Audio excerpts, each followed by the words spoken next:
Hi, this is Phil, and I'm here to tell you all about the Capes and Lunatics Patreon. Get early access to all of our interviews, including the monthly Chichester chats with writer and comic book legend D.G. Chichester, new episodes of classic Capes and Lunatics shows, including The Quantum Zone, This, That, or the Third, and many, many more specials, all completely uncensored. Access starts for $3 a month, full video when you pledge $5 a month. Check out the link in our show notes or go to patreon.com/capesandlunatics. Hope to see you there.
Hello everyone, welcome back to another episode of the Capes and Lunatics. I am Phil, and joining me this week, returning guest, friend of the show, she's not sick of us yet, Miss Kelly Thompson. Hello, ma'am. Hi, how are you? But yes, this time, again, every time we talk, she has a new number one out, so this time, yes, it is Birds of Prey number one. So it's to make up for not having them for a while and sort of slowing down. Now it's a furious rush of comics coming out. Oh, nice. But so did I see on like your newsletter and social media? So the response to this has been big. Oh man, it's been huge. It's been huge. I felt really bad because, you know, when you have a big launch like this, there's always going to be some people who are mad or who don't like it or who are just mean and like to, you know, want people to pay attention to them or whatever. Like some of it's legitimate, although honestly, when it's rude, when it's rude and entitled, I don't know how legitimate it is. Even if you once had a good question, you sort of X yourself out by being entitled asshole coming at someone on the internet. It's just weird. But I felt a little bad because, you know, some of those get through and it's hard to not let them get to you. Like my skin is much thicker than it was back when I used to write op-eds and stuff, but it still gets to you. You're human. And so I said something online that was very true and was how I felt, but it really, you know, it sort of begs for people to be nice to me, which is the inadvertent intent. And then I feel a little bad, but it also hides, it puts too much focus. Like I wished I hadn't said it, even though it was true and I was feeling it. I wished I hadn't said it because it changes the focus to be about that negative stuff instead of the vast majority. I mean, probably have more reviews than I've ever had, maybe in my whole career for a number one. So that's awesome. I mean, that's not a hard science fact that means more people are reading it, but it's certainly a good indicator that there's attention on it and people are, you know, engaged, which is like so much of the job is just getting people to know your thing exists and like getting them to be excited about it. And so I feel like the response has been really incredible. You know, there's some people that just, I don't know, something I came to yesterday. It's a little, it's a little Buddha on the mountaintop for my vibe, which is not really that vibe.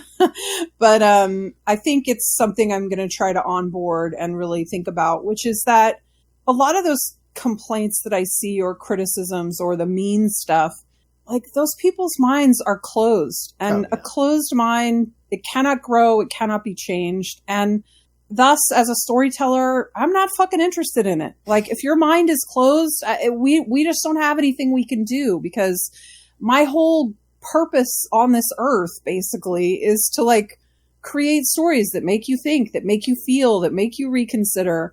And there's no point in me. I mean, I don't know. Maybe there's some altruistic aspect where you could maybe you hammer away at someone like that for long enough and maybe they let you in and they have a breakthrough. But, you know, comics are completely, you know, they're like an elective, right? Mm-hmm. Nobody needs a comic to like get through your life. It's like this beautiful elective we have on the side. And I feel like when people find it, it's so beautiful, but I can't make you open your mind. And I'm not saying that like I'm always right. No. I'm not. Oh my God, my God, I'm so wrong all the time.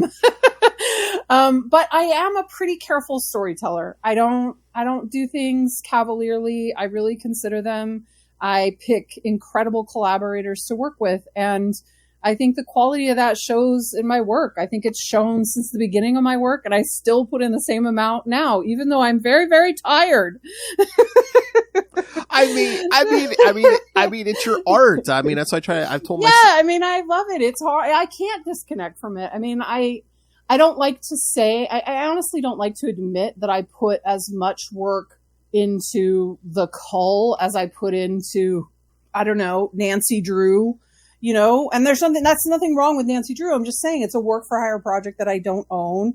It's a character that, though I think I found a really good voice for her and I like Nancy Drew, it's not like I was raised on Nancy Drew and that's my dream project. It was just a gig and I did my best with it because I don't know. I mean, it's not even like I'm so altruistic or like, oh, it's my art, I'm suffering for my art. I'm just practical. I know that whatever thing you've written can be the first or last person thing someone reads. And so I'm just very protective of my brand.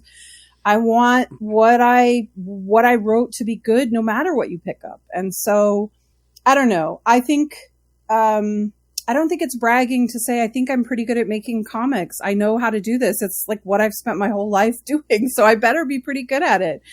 And, you know, not everything, my style isn't going to be for everybody. And, I don't know. I don't expect everyone to like what I do or agree with me, but I just wish people could be better at letting things that aren't exactly what they want to just, you know, ignore it or try to embrace it and see what happens. But again, that gets back to that closed mind thing. It's just really hard, man. It's really hard. You know, I told this story before. I'm basically doing a monologue here, Phil. I'm sorry. No, I mean, people hear me every time. It's not pre-prepared if it makes you feel any better. But I have told this story before, but I think it's relevant.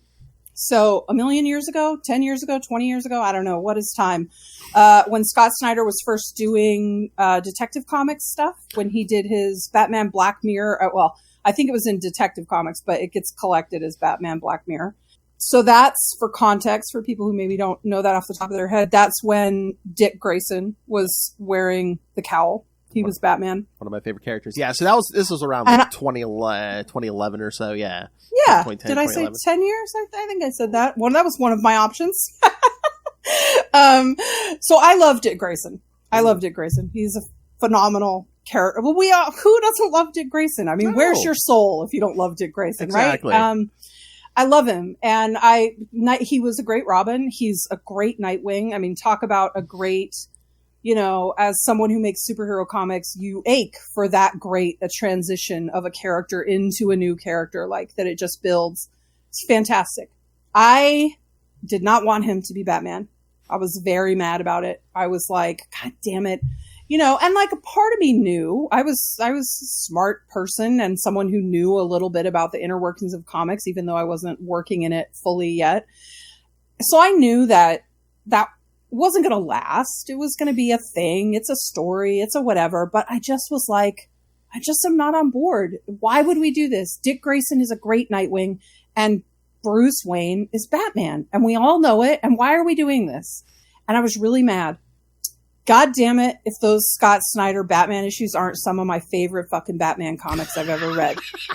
I love them. Love them. They're great. Pretty good They're Batman, great. Yeah. And they answer the question immediately as to why put Dick in the cowl? Why send Bruce away and explore these? Because it's interesting. because it's a new story for them to do. Even if that's not what you want it to be, or you don't think you're interested in it, just open your mind. These creators have taken you on so many cool journeys before. I know we've all been burned, but that happens in all media. Why not open your mind and let Scott Snyder, me, Tom King, whoever, take you by the hand, and then, at the end, you'll know if you like it or not, and that'll be fine. And listen, I get comics are expensive, so you maybe don't want to invest all the way to the end if you don't think you're into it, but you'll know along the way if it's working for you or not, if you're being convinced, if things about it are interesting enough that they're sparking new ideas for you. But, there was a lot of excitement around the reveal of the Birds of Prey cast, and there was a lot of anger about it. And a lot of the answers can just be, I wanted to bang some new characters together and see what happens for all of our sakes. Like, I understand that people have been missing certain dynamics, and so they want to do that. But as a writer, it's very hard for me to do that and unearth new things for you. So as a writer, I'm trying to give you the best experience I can. And the best way I can do that is if I bang new things together and create new things. And that doesn't mean that Barbara can't ever come in, or Huntress, or whoever you're missing. But it does mean that we banged a bunch of things together and we created a bunch of new stuff. And now that dynamic has changed. And so now if we bring Barbara or someone else in, the dynamic has changed. And so already it's more interesting to me than if we had just started with Barbara, Huntress, and Dinah and a couple other characters. Like, there's just not enough room to try something. And I don't know. If you only want to come in for nostalgia, then yeah, I guess you were probably disappointed. And I feel bad about that, because the last thing I want is someone who loves a Birds of Prey book to be like, oh, I can't read this book. But I do think you're wrong. I think there's something really beautiful here. And if you open your mind to it, I think you'll see that it's all the spirit of the Birds of Prey that ever was, like, that's channeled into the book so powerfully. Anyway, again, that was my monologue. Thanks everyone for coming. See you later. Tip your waitress. Welcome to my TED Talk. No, like I was saying, it's your art. Like I try to tell my son, art, you can't do art wrong. It's like, does it speak to some people more than others? Yes. But, so it's like, hey, how about kids? Give us you want to read. If it's not for you, you want your voice heard. You agree with me, right? It's like the company, you want people to hear your voice. You vote with your dollars.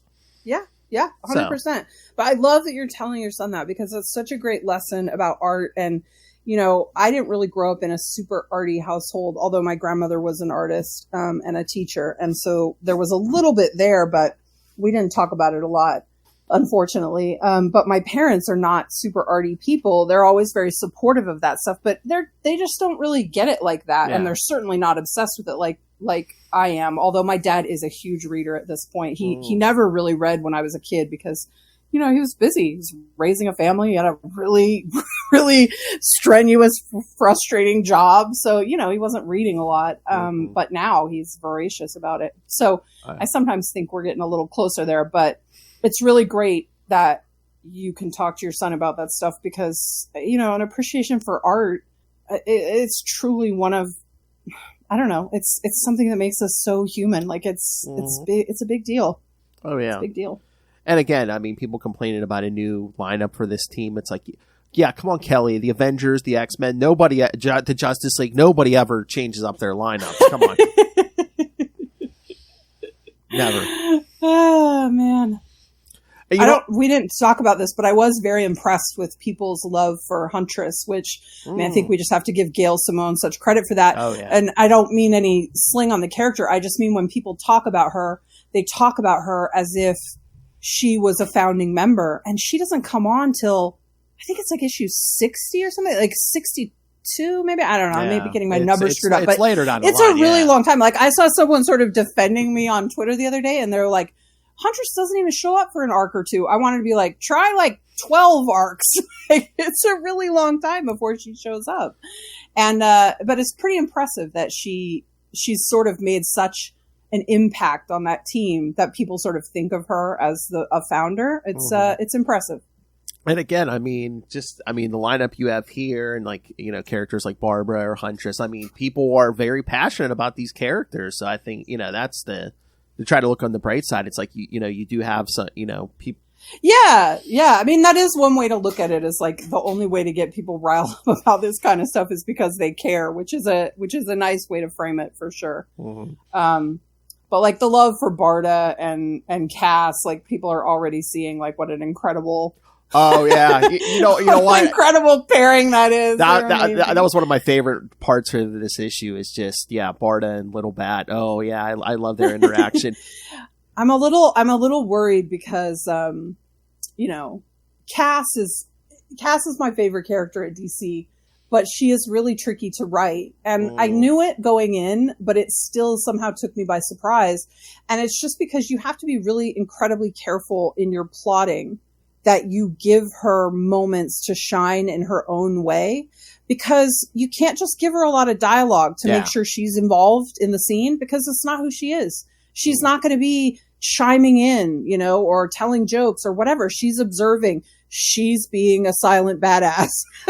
She's just onboarding it all. But I realize that, she barely speaks. I mean, 2 and 3, she barely speaks. And she has fight scenes in them, but they're not nearly as involved as what's in 1, which was a little oversized, and which she really got the lion's share of the fight stuff in there. So I worry that people are going to be like, "Man, there's not enough cast now," because I like front loaded it with a lot of great cast. But hang in there. Yeah, I think you'll love what she does in issue 4 and 5. I think I'm still figuring it out. I love that. Again, I love the interaction with her and Barda. I didn't even realize how much, because I think it was today I saw your newsletter, and I think you said something like, "Oh yeah, there's not as much Barda and Cass in issue 2," and like all of a sudden I just got this feeling like, why not? Why is she depriving us already?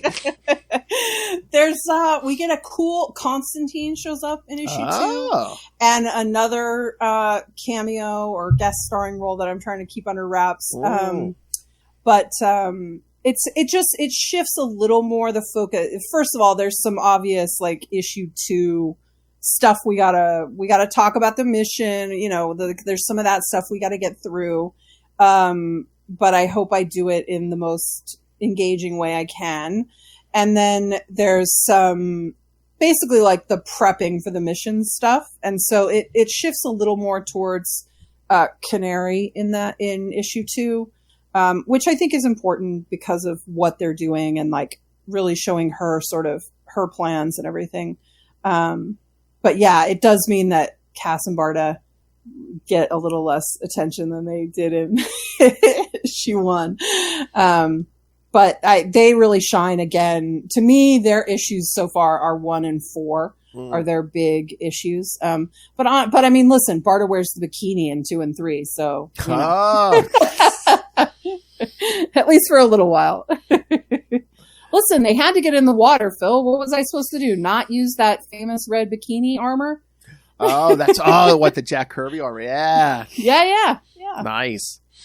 In fact, I had to scold Jordy because she sent in some more of those incredible colors, but she had colored it gold. And I was like, listen, this gold bikini is amazing, but this is an actual canon thing. It's got to be red. I'm having a fun time. Oh, speaking of... It's a great team. Yeah, speaking of, like, the art team, it's just incredible. Like, that 2-page spread of just when Dinah and Cass are taking out those ninjas. And It's amazing. Leo's a magician. I mean, I did write that as a DeLuca spread because I was like, they know we started doing it years ago. We got to give it to him. What do you think? And he was all in. But then when he sent that, like, my mind was just blown. It's so incredible. So, I mean, yeah, just everything we've mentioned. Again, you got Black Canary. Well, again, people people love her here, or, people are just like, oh, you gotta watch Harley. Of course, everyone has an opinion on Harley Quinn. Yeah. I mean, I don't know. I think we convinced enough people with her appearance in 1 that my approach to her is a certain way, and I hope people will be fine with it. But I mean, like, the thing to remember is, I said, listen, she's not going to take over the issue. I know she's not going to take over the issue because it's about Dinah and Sin. So I'm not worried about her balance on the team because I've been writing it and I know that the team dynamic is more fun with her in it, because, you know, Barda has a very specific sense of humor, but it's really just observational. It's just that she says things a little funny and we all sort of enjoy it. It's not really like jokes or banter or anything. And then Cass is silent as a stone, and Zealot is pretty close to as silent as Cass. So, like, I don't honestly know who Dinah would talk to if Harley isn't there irritating her. So, to me, the dynamic is magic. Oh, yeah. I do not think it'll be exactly this team for the next arc. But honestly, I'm so attached. I mean, I told people it will be changing, but as usual happens, I get more and more attached as we're going in. But I do think Harley will roll off, partly because it just doesn't make sense for what's coming next that she would be involved in the same way. And I want to respect the purpose of it, right? Mm-hmm. I don't just want to put some fan faves in there. I think Zealot will probably roll off as well, but I do think we've teased some really interesting mysteries with her. So if I can find other ways to dig into that, maybe she'll stay on. We'll see. Yeah, well, like I said, like I joked, again, it's a team book. It's like, you know, this lineup, you know, not necessarily set in stone. Well, until Kelly falls in love with everybody and is like, no one's leaving. Well, let me tell you this. It will, whether people roll off or not, and I think at least one person will, probably two, there will be team changes to the team regardless. So, like, other people coming in and a mix up, sort of a, you know, jumbling of things. But, like, hopefully that's exciting, you know? Mm-hmm. Like, you know.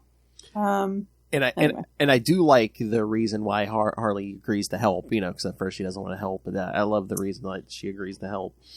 Yeah, I mean, I just feel like that's part of what people sometimes get wrong about Harley. I don't mean the writers necessarily, although maybe that's true too, but I mean the readers. Like, she's chaotic, and I know she's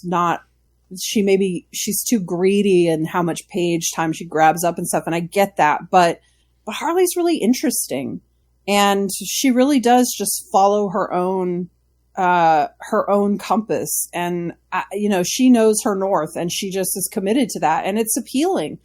And I hope people will be surprised by her. I mean, if you weren't surprised by her in this issue, that's my approach to her, so maybe there will be no more revelations for you, but I think she's pretty great. Oh yeah, I mean, look at the popularity she has, of course. And... Well, yeah.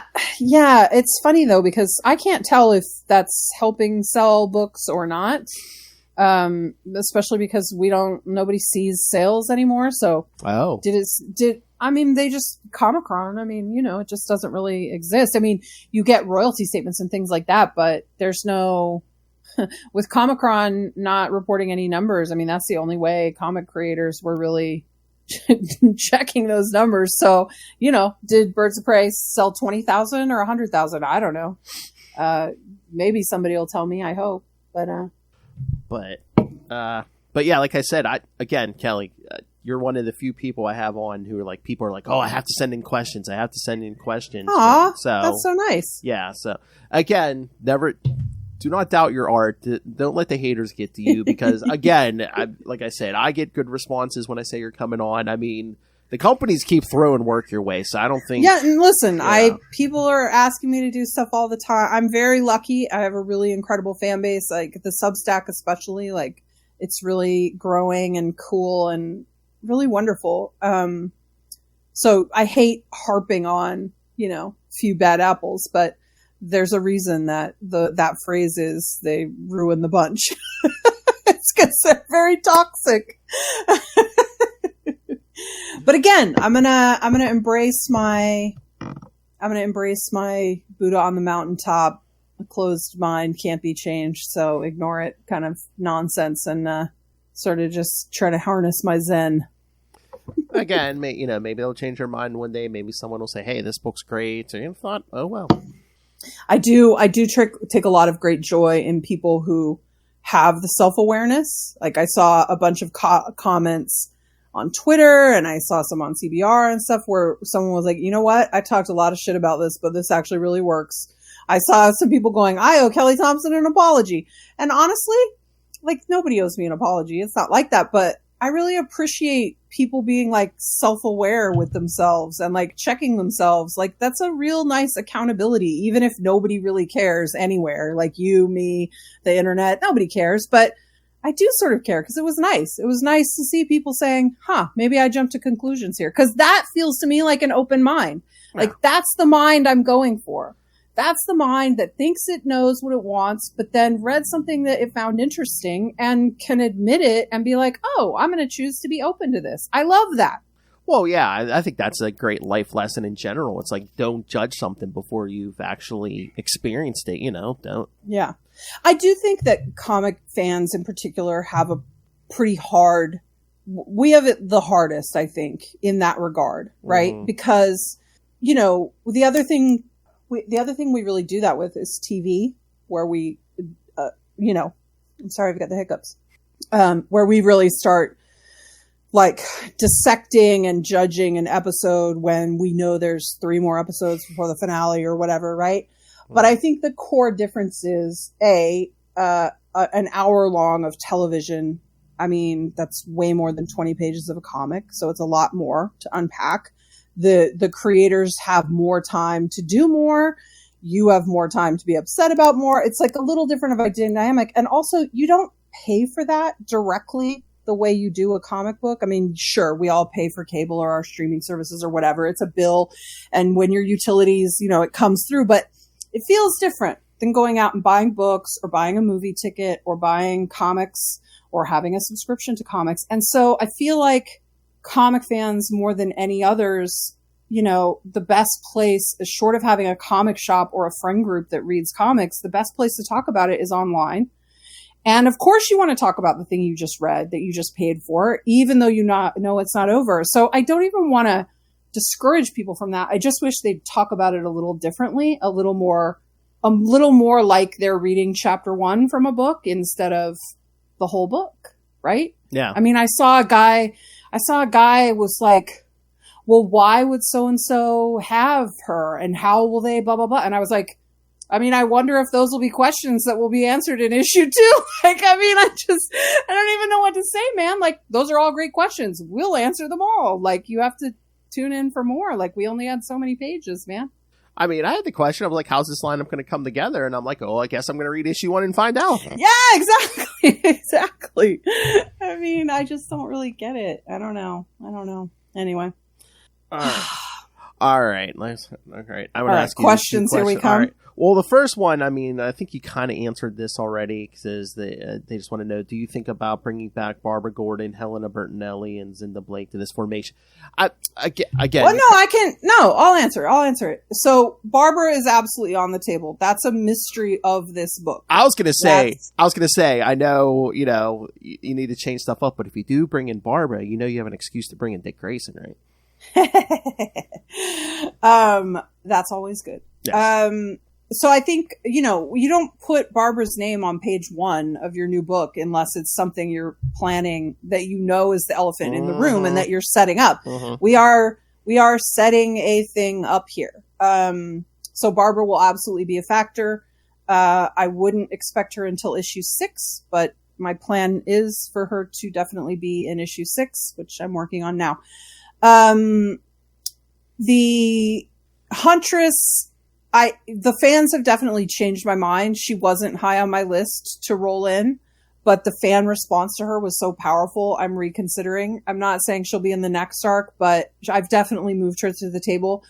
I know this will upset some people, but Zinda is not really on my radar for this. I'm sorry. She's just not, it's my first time writing DC Comics. I'm reaching for my favorite characters, and so far DC is saying yes all the time. So I'm going to keep reaching for my favorites. And while Zinda is a great Birds of Prey character, she's just not my favorite. And I also have plenty of white women already. So like, that's not a slot I'm looking to fill here.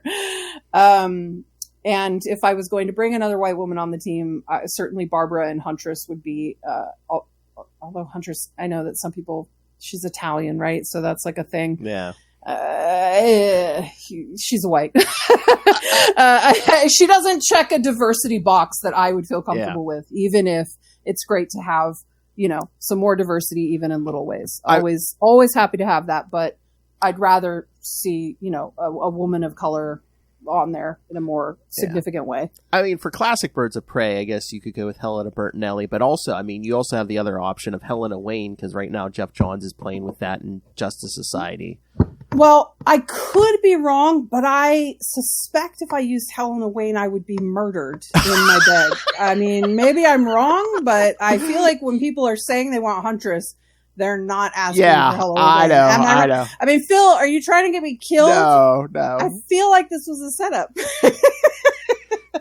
Don't you want some headlines, Kelly? Come on.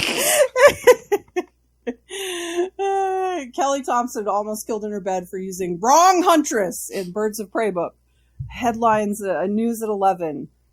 I don't know. They're all pretty. They're all on the list. Even Zinda's on the list, but she's really far down the list because I just have a lot of people and things I'm trying to get to first, and I don't need a pilot right now. So, yeah. And again, it's like, after the first, stay tuned. Maybe the second arc, third arc. Come on, you never know.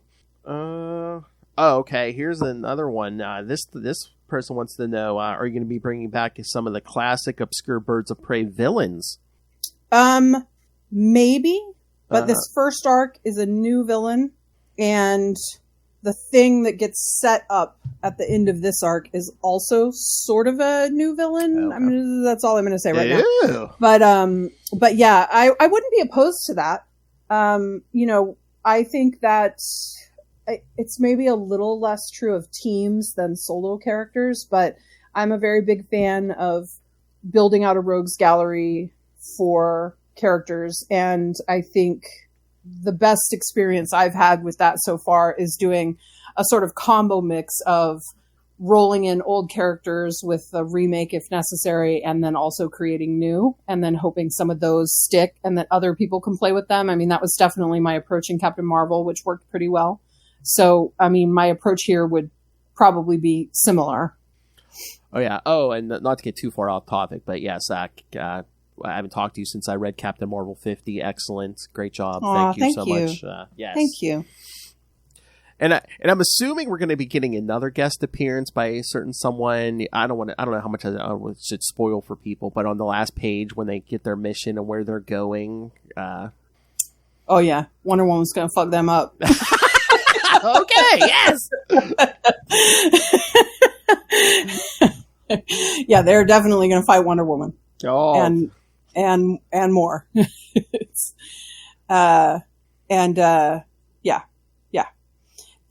That cover that Leo did of Barda and Wonder Woman sort of face to face with the lasso, that was a very inspirational. I mean, we gave him prompts. I gave him prompts because he didn't have the issue yet when he was doing that cover. He didn't have the script yet, but so I gave him prompts that were sort of in line with that. But in one of my favorite kind of things, his cover ended up completely influencing one of my favorite scenes in the issue. Oh, wow. And I think it's going to be one of Barda's, if Leo can draw it, if he even puts in half the effort, he usually does. I feel like it's going to be one of Barda's best scenes. It's so cool. It's cool. It's cool shit. I mean, I keep telling writers that it seems like the sign of like a great team is like, when the writer sends a script to the artist and the art comes back and you're like, holy shit, this is better than I even envisioned. Yeah. Yeah. There's a thing in 2 that it happens in the Constantine stuff so that people will know what I'm talking about when it comes around. Yeah.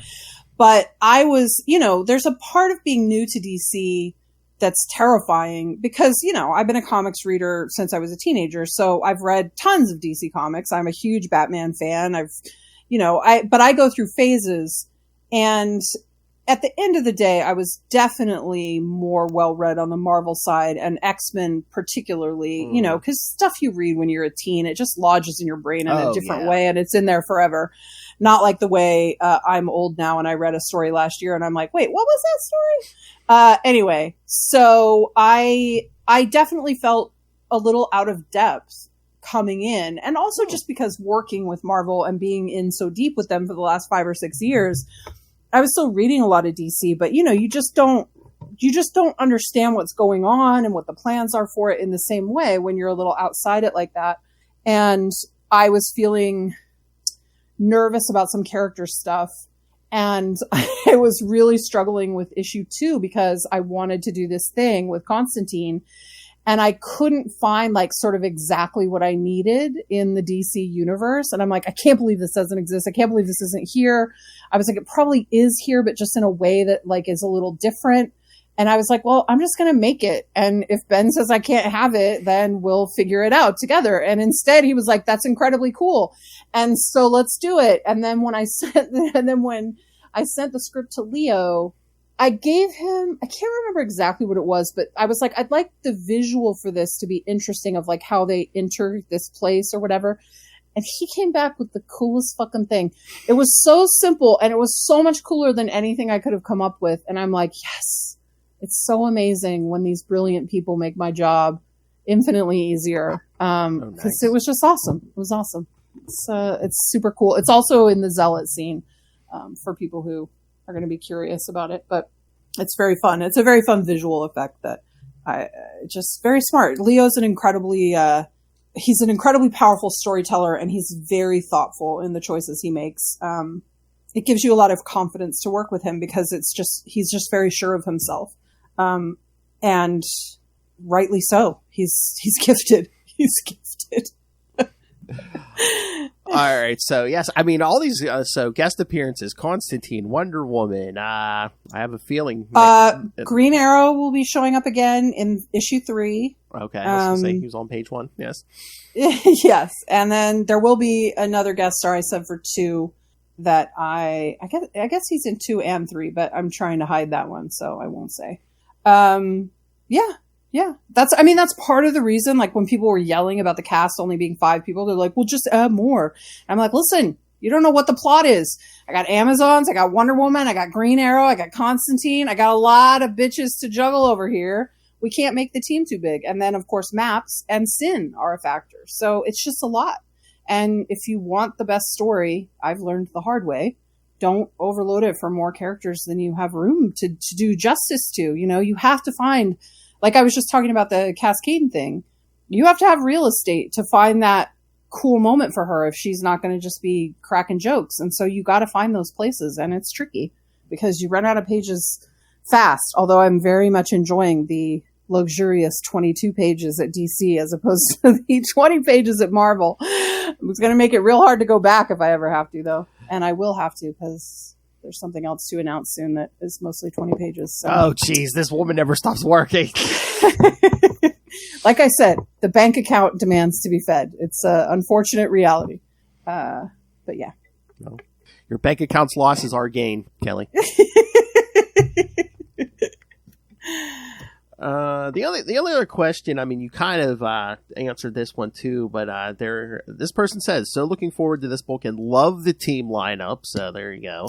Nice. I was just wondering if the inclusion of Cassandra Batgirl, if Stephanie Brown was also considered, if it was always going to be Cass. Well, Cass is your favorite, so I would assume it was always going to be Cass. I gotta be honest. I'm sorry to Stephanie Brown fans. She's not really on my radar. Some of it's the similar thing to Zinda, where I like Stephanie Brown. I think she's great.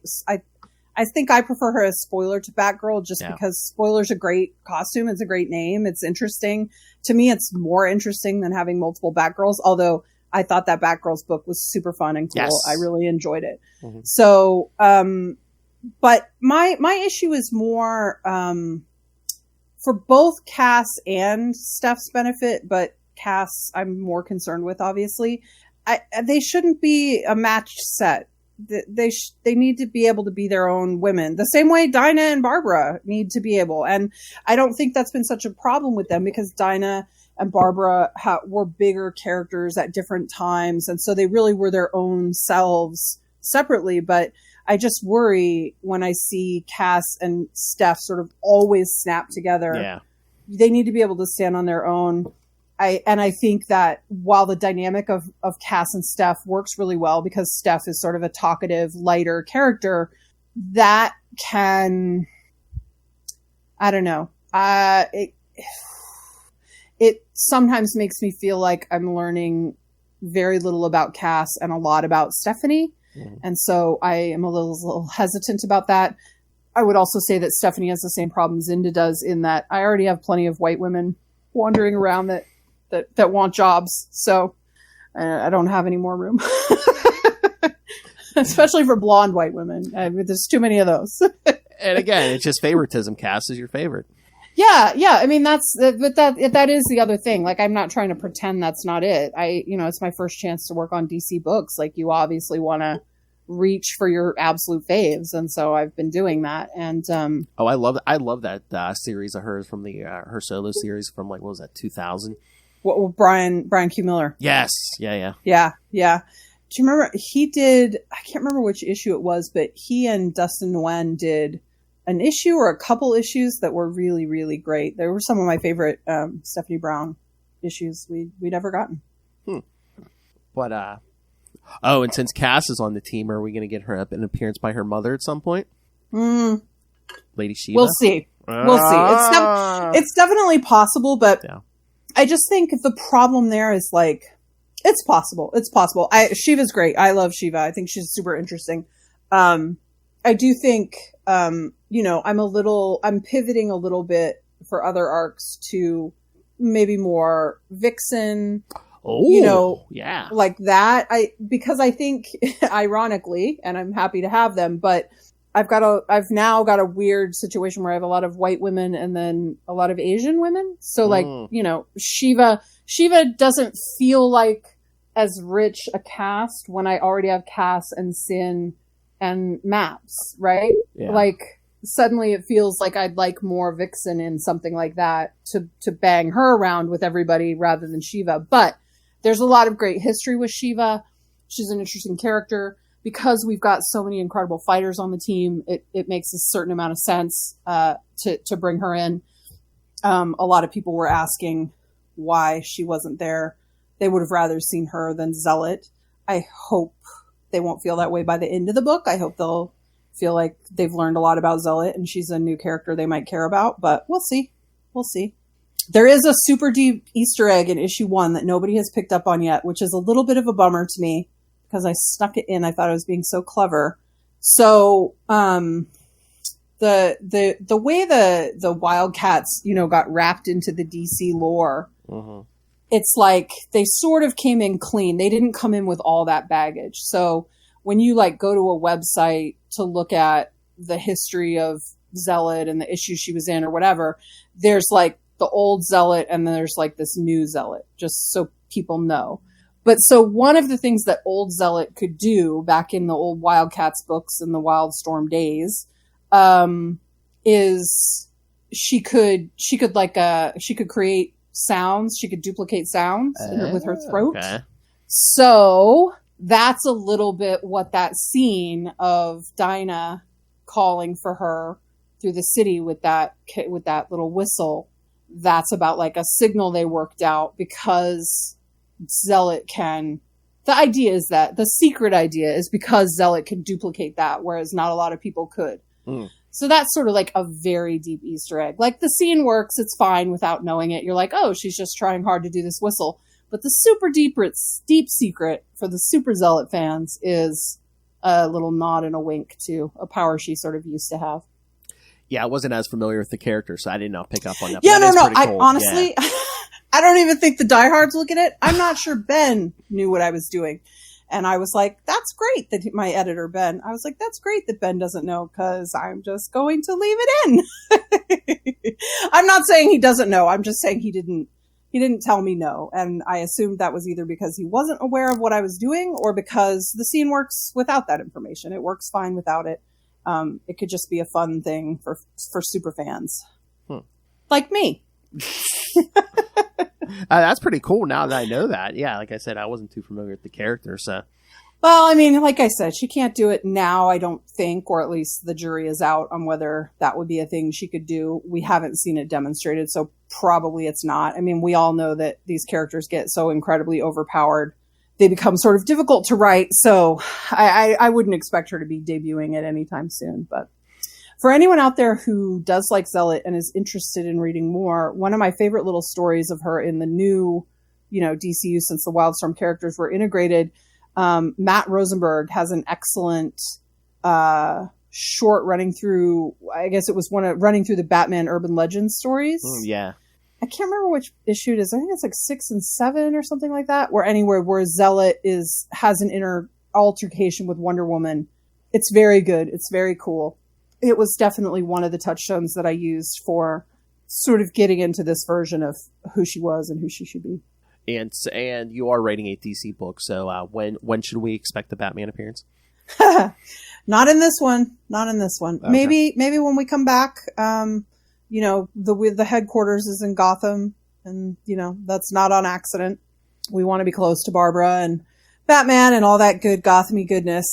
But yeah, he's not going to show up for a while. And should I start the chant for hey, should we pick at DC and be like, give Kelly Thompson a solo cast book? I mean, yes, but honestly, I'd really have to think about what that would be. After writing her here, it was so much more of a challenge. I dream of doing what Michael Conrad and Becky Cloonan sort of beat me to, which is doing an all silent cast issue. They did an incredible one of those for Batgirls, which you should all read if you're a cast fan. But I think you do need a Stephanie Brown or something. I have to say, I don't know if you've been reading Spirit World, but Cass is phenomenal in that. Xanthi is a great character that I'd love to use. But I think Cass works well in there without such a character to bounce off. But it maybe works better because it's not really Cass's book. It's someone else's book that she's a supporting member in. So I don't know. I'd really have to, honestly, it would be a dream, but I'd have to think about it because when it's a dream, you got to not screw it up. You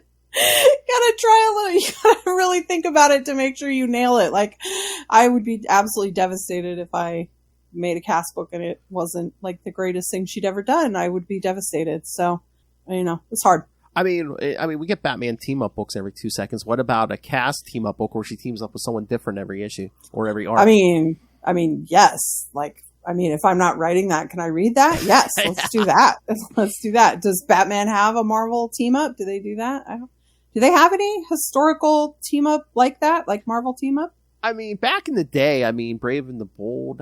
Was it? Brave and the Bold would be a good way you could do it. Sure. Yeah. That would work. Although there is a Brave and the Bold now. Yeah, yeah. It's basically like Urban Legends was, but yeah, it's yeah. I see. Yeah. Well, maybe that would be the way to make it make sense. But honestly, I don't want to take her off of this book. So I hope we're going to go a long time, and I hope she's going to really be a fixture. So we'll see. Yes, because comic characters can never be in 2 books at the same time. Kelly, just ask Wolverine. I'm just saying. Just saying. Maybe that would be a lot if I was writing her in Birds of Prey and in a DC. At least at least it would sync up good because if the same person's writing both. That's true. That's true. All right, so I know our time is almost up, so I want to make sure. All right, we promoted Birds of Prey, but tell these people everything else you're working. Well, that you can tell us you're working on your creator-owned book and all that. Yes. Sure. So the best place to find me if you're having trouble with the social media being all broken is my Substack. You can subscribe there to the free newsletter just to stay in touch and know what releases are coming out and stuff like that. But there's also a paid option if you want access to all the cool process posts and behind the scenes stuff. And also we've been doing an X-Men War that's very fun over there where we play war with these X-Men cards. And so it's been building a little community. It's been very fun. I'm also working on some original prose that's called Margot and Layla Must Die. That's going to start coming out soon. And then, of course, you can get Black Cloak is my creator-owned book with Meredith McLaren. And The Cull, which is my creator-owned book with Mattia DeUlius. The Cull number 2 will be out next week. And so will Black Cloak Volume 1. And if you missed The Cull number 1... the reprint will be in shops next week as well. So a whole bunch of books from me next week. And yeah, that's what's going on. I'm hopefully going to announce something else soon. It's not Marvel or DC. It's something else. I'm pretty excited about it. And hopefully more DC too. And did just sort of getting my feet wet. Did I see they're collecting some of your Captain Marvel also? Oh yeah, that's right. I saw, in addition to the last Captain Marvel volume 10 or 11 question mark. I'm not sure now. In addition to that coming out this last week, I think, or maybe it's next week. I think it's out now. That, and they did a strange collection I didn't know they were doing, which is like the first 11 issues of the run, which is, which is a really fun sort of like almost a celebration of Carmen Carnero's work on Captain Marvel, because she did the first arc and she did the third arc.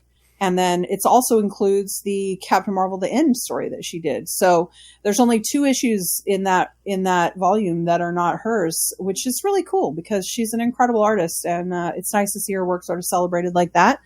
And then there is going to be an omnibus, a volume 2 omnibus. I think it comes out next spring. And there's more. It's Jeff coming in October, I think, both in print, the new collection in print, and then a new season 3 on Marvel Unlimited. So lots of stuff. So yes, she's not that busy, kids, huh? Surprised she talks to me as much as she does. All the work you have. Well, follow me on the Substack, and you too can know all these things that are coming. All right. But yes, once again, Kelly, thank you for making time. I mean, you're always generous with your time, especially with all the projects you have going on. Well, I appreciate you letting me come on here and do a monologue. It's a tight 5, but it wasn't tight or 5, and I apologize. Those are the best episodes when I get to sit back and not say much. I mean, that's what people are here for, to hear you. I had a lot of energy built up over the last couple of days with the launch and everything, so you got unloaded here, I guess. I mean, do you always feel like you always get like that excitement build up when like a new project's coming out? I think there's always a lot to do and a lot of tension and a lot of excitement, but I would say this one was bigger just because it was a big move for me to move over to DC, and I've been working on this a really long time. I mean, while we didn't have scripts in until like January or whatever, I think I pitched this last fall, so I've been working on it for a year. So, it's a long time to lead up to 25 pages, and then you just hold your breath and see if what the world says. It's a lot of anticipation. But pretty happy with it, man. You hit the mark, Kelly Thompson. Good job. I enjoyed it. Yes. All right. So yeah, kids, go pick up Birds of Prey #1 out now. And then go tell your shop to pre-order. Put it on your pull list. Yes, pull list. Yes. I wish I could make everyone who buys Birds of Prey buy one of my creator-owned comics. That'd be life-changing. Oh, comics is so hard. Why do they make it so hard? There's just so much more to it these days. Yeah, it's a lot. It's a lot. All right, man. Thank you so much, Phil. I really appreciate it. Thank you, Kelly. Thank you for your time, and yes, thank you for all the good stories. Yeah, thanks. Thanks for reading, guys. Bye. Bye.